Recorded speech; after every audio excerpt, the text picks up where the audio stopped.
Welcome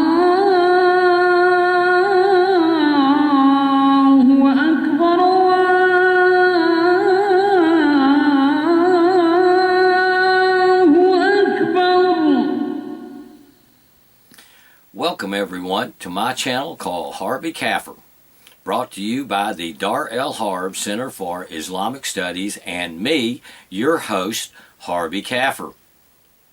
So, however you found this channel, it is my most fervent hope you'll return to learn more about the ideology that attempts to pass itself off as the religion of peace, Islam, and how it affects us folks known in Islam as Kafirs.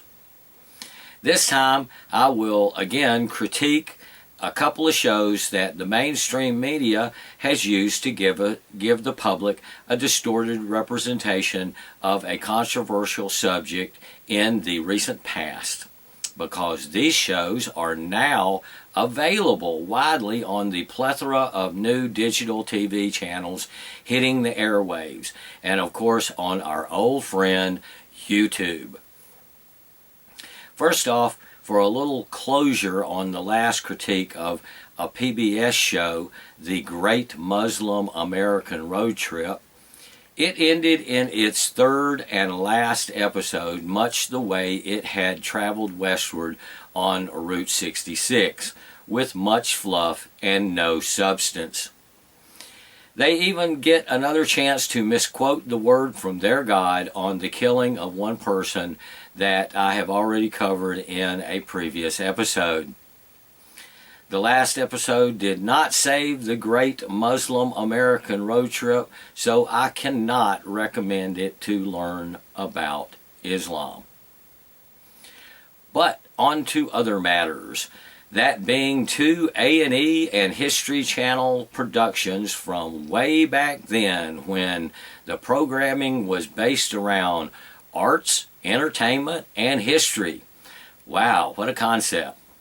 And which are now resurfacing on a bunch of new digital broadcast channels, and of course available to all with the interweb hookup on YouTube. The first of these Islamic-related programs is the A&E Biography program, the Prophet Mohammed, from around 2001.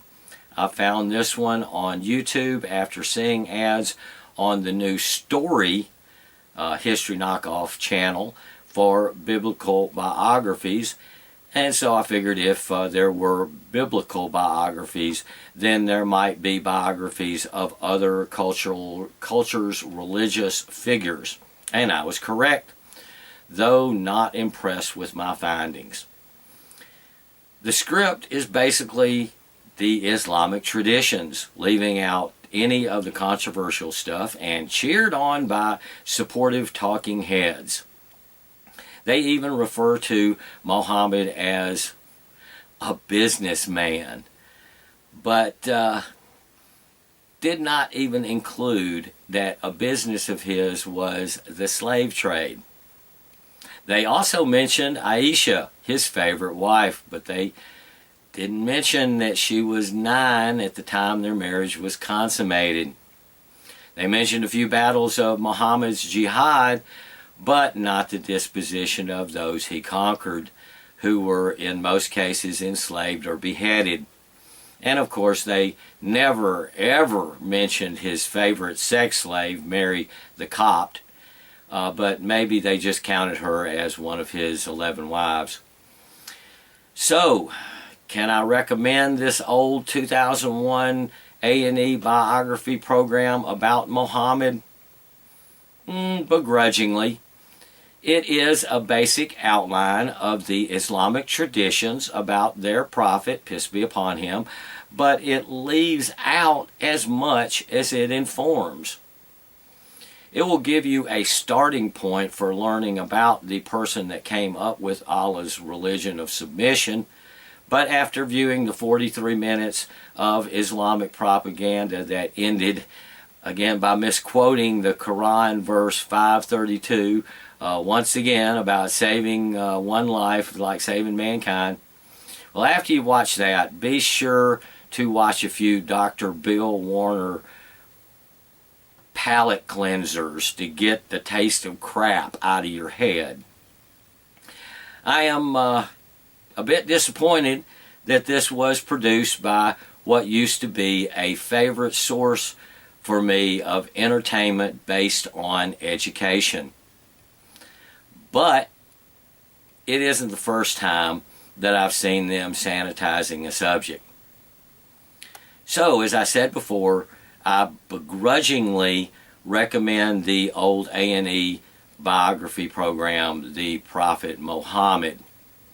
The other old History Channel program was one I first saw on one of the new digital broadcast channels popping up there, and this one is by the name of Defy, D-E-F-Y, and I saw on this channel the end of a program named Decoding the Past, Secrets of the Koran.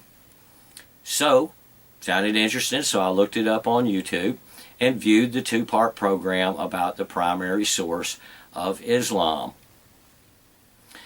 This 2006 History Channel regurgitation of the acceptable Islamic traditions was better than the 2001 A&E Biography of the Prophet Mohammed, but only a little better. They still twisted their information to suit Islamic purposes. But being of two parts, this presentation has more time to explore the origins of Islam according to Islamic traditions. Unfortunately, no other perspective is used other than the Islamic tradition's point of view, especially when it comes to discussing the Crusades. And of course, the Europeans are presented as the bad guys in that. But whether intentional or not, this program does relate the Quran as an inspiration for violence and belligerence. So again, I can recommend watching these programs, but only begrudgingly. As with the earlier biography, this can give viewers a basic framework from which to start learning about Islam. But remember, what you see is what someone wants you to see, not the whole story. But these old A&E History Channel shows are out there, and if you want to learn a little about Islam, give them a view. And you know, we here at Dar el Harb Center for Islamic Studies want you to know all you can know about the way of submission and how it impacts us Kafirs. And speaking earlier of the Quran being a source of inspiration for some, I found this in the critical Quran, and it gives me inspiration to continue to warn my fellow Kafirs. We have here in Surah 10 verse 2,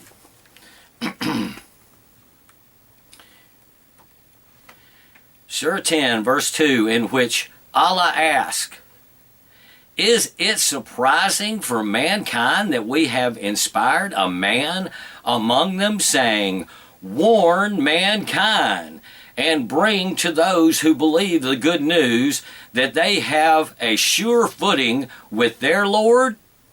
The Kafirs say, 'Indeed, this is merely a magician.'" Didn't I say I would always try to have at least one Quran verse in every episode?